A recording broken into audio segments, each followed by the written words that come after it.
If you had to name the most talked about topic in business right now, you'd probably say artificial intelligence. And not because of what it's doing today, but what it might do tomorrow.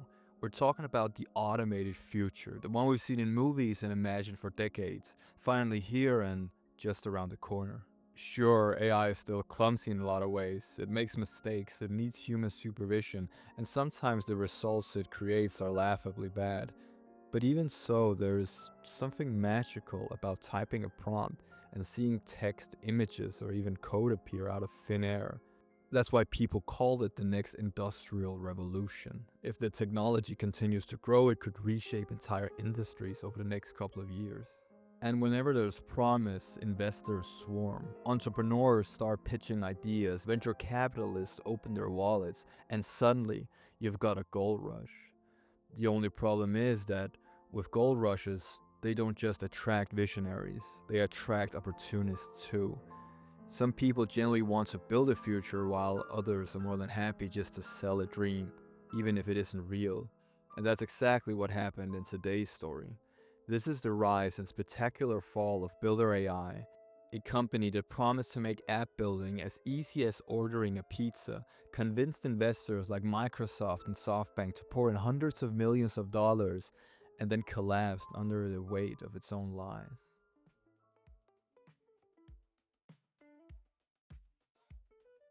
In the beginning, Builder.ai was known as Engineer AI. It was a London-based startup founded in 2016 by Sachin Dev Duggal and his friend Sarab Dut, with the goal of creating software for applications. What made Engineer AI stand out from other startups was the philosophy on simplicity. The company claimed that building an app with them was as easy as ordering a pizza. So how would they do this? Well, their business model consisted of that you'd give them your idea, and then their revolutionary AI model would handle the software development at an affordable price. It almost sounds like something out of a movie, and also the exact same thing that people imagine AI would be able to do one day. So you can understand why the company stood out as much as they did. But remember, this was 2016. AI wasn't anywhere near advanced enough to actually build entire businesses for people. I mean, ChatGPT wouldn't even be out until 6 years later. Still, that did not matter. What mattered was the dream. And that dream was the bait that Duggal would use to take his startup to the next level and help secure the one thing it desperately needed: investors. Startups are a tricky game. One of the great benefits of startups is that they're not weighed down by layers of bureaucracy, unlike big companies. Startups move fast, they sell a vision, and if that vision is compelling enough, money usually follows. But the catch is that they need money, and lots of it. And for Duggal, making his company look as attractive as possible to potential investors was just as important as whatever technology Engineer AI was building. So what made Engineer AI stand out from all other AI startups besides that great pizza reference that Duggal would happily bring up? Well, it was their platform called Builder Studio, which consisted of a platform where the client would be guided by an AI companion which Engineer AI called Natasha that would work as a virtual project manager and could guide customers through the app building process, the place where you could supposedly watch your ideas transform into functioning software. The kind of automated AI service that we imagined was now possible through Engineer AI's Builder Studio. An innovative platform for sure, but the thing about it that made it extra special was one specific claim in particular. Duggal and his team claimed that 80% of the apps built through their platform were generated by AI. Now, let that just sink in. We're talking 8 out of 10 apps supposedly created not by human engineers, but by an algorithm. For 2016, that was a statement that sounded futuristic, almost too good to be true. But here's the thing about bold claims: investors noticed them. And in Duggal's case, that was exactly the point, because before long, those claims caught the attention of some very big players in the venture capital world. And that's when Engineer AI landed its first heavyweight investor, the Japanese investment firm SoftBank. Now, SoftBank is a fascinating company in the world of venture capital. On one hand, they are infamous, some would even say notorious, for throwing huge amounts of money into startups based on little more than the gut instinct of their founder, Masayoshi Son. And Sun himself is described as a character, unpredictable, bold, and willing to bet billions if he believes in a vision. For Duggal, that kind of investor was a dream come true, and in 2018 it happened. SoftBank cut a check for $29.5 million, investing directly into the London-based startup. Inside Engineer AI, it was seen as a massive achievement, a stamp of legitimacy that spread quickly through the company ranks. Suddenly, this wasn't just another scrappy startup. It was now linked to one of the biggest names in global tech investing. But the attention was a double-edged sword, because the bigger you get, the more eyes you also get on you, and more people start paying attention to what you're actually doing. In the AI community, questions started to surface. Could this technology really do what Duggal claimed? Could Natasha truly automate the process of building apps at scale?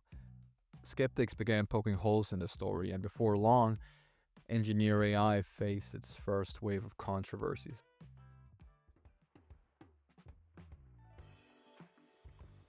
In August of 2019, the first real cracks of Engineer AI's story began to show.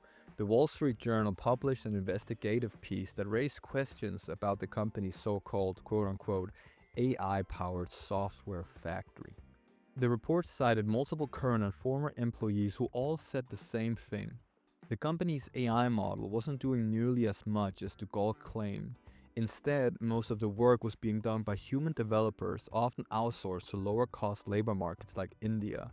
In other words, the AI narrative, the one that Engineer AI built its reputation on, the one that attracted customers and more importantly investors, was largely smoke and mirrors. And it wasn't just the journal, other outlets started digging as well. A report from AI Business revealed that in 2018, the company claimed a network of 32,000 engineers.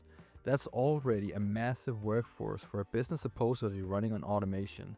But a cached page from 2019 showed that that number had ballooned to 75,000 people. For a company claiming that most of its work was done by artificial intelligence, these numbers painted a questionable picture of Engineer AI. These were heavy accusations to say the least, and they put Duggal right in the spotlight. To many, it looked like the company was exaggerating its AI capabilities. Some would even say outright lying, just to reel in funding and build hype for the company. And then something strange happened. Just a few months after the report surfaced, Duggal chose to rebrand the Engineer AI name into what we now know as Builder.ai. The timing of the whole thing was rather strange. Maybe it was a strategic move to strengthen its brand around the Builder Studio platform, or maybe it was an attempt to distance the business from the tainted Engineer AI name.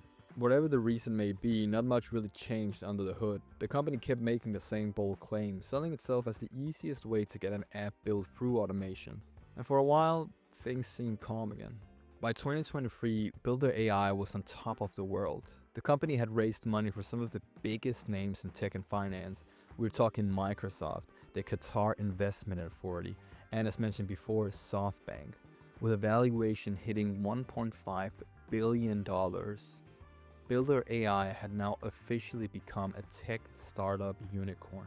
Duggal was riding this wave of success, appearing in interviews and conferences, proudly emphasizing Builder AI's mission that no one should need to be a computer scientist to build software. On the surface, everything looked perfect, but behind the scenes, the foundation was starting to crack. And it began with one of Duggal's former executives filing for a $5 million lawsuit, claiming that he was fired after raising concerns about the company's claim that 80% of apps were built by AI. He alleged that those promises were misleading, designed more for investors than based on actual reality, and he wasn't the only one raising red flags. By mid-2024, it was discovered that Builder AI had been operating without a chief financial officer for months, instead relying on auditors with direct ties to Duggal, a perfect example of conflict of interest if I've ever seen one. Clients also began voicing dissatisfaction with the products that they had received, and in India, authorities opened investigations into Duggal's partner Saurabh Dut for alleged money laundering activities tied to his other company, Videocon. Suddenly, the clean, shiny image of Builder AI was beginning to look very tainted.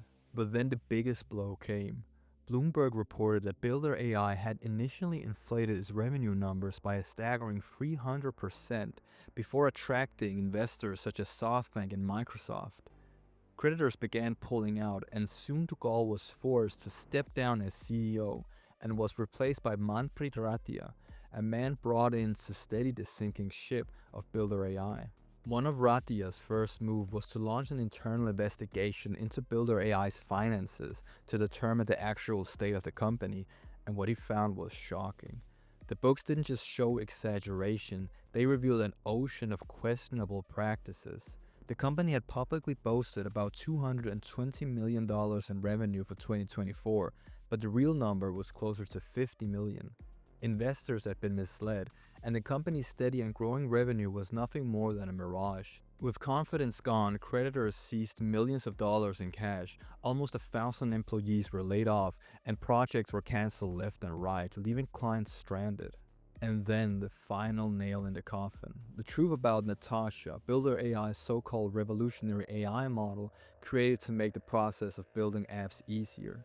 For years, Duggal had claimed that 80% of apps were built automatically by artificial intelligence. But in reality, the work had been done by more than 700 engineers, mostly from India, quietly fulfilling customer orders under the name of a partner company called Verse. What had become the selling point of the platform, the one thing that made Builder.ai into what it was not an AI miracle, but a glorified outsourcing operation dressed up as cutting-edge technology. In the end, Builder.ai's collapse was a mix of a perfect storm. Inflated financials, misled investors, shady auditing, money laundering connections, and an AI that wasn't an AI at all. The result? Bankruptcy filings across multiple countries, unpaid debts to giants like Amazon and Microsoft, and lawsuits still piling up. And yet, perhaps the strangest part of all of this is Duggal himself. Despite everything, despite the lawsuits, the probes, the accusations, he's still out there, giving talks as if nothing ever happened. It amazes me to see how one person with such a tainted reputation is still being invited to speak to the same type of audience that he managed to scam. I assume this will change as the lawsuits develop, but for now, everything seems business as usual.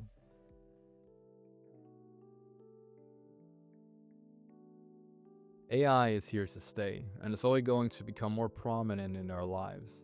This is true for many reasons, whether it's because of the amazing innovations it brings, or because corporations see it as the ultimate solution to their biggest expense, that being labor.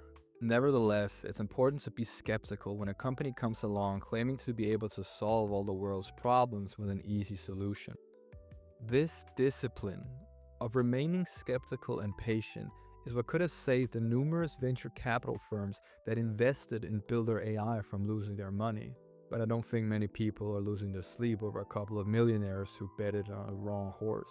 However, it is understandable. It's a difficult position to be in because when you look at the biggest innovations of the last few decades, it's understandable that a company doesn't want to be left behind, especially when a technology's capabilities aren't fully known yet. And who knows, maybe AI won't evolve into this futuristic piece of technology that we all imagine. But one thing is clear, Builder.ai is the biggest AI fraud in financial history. Or at least for now. Thank you so much for watching. Please leave a like if you enjoyed the video and subscribe if you want to see more. This has been another tale from Wall Street, and I'll see you in the next video.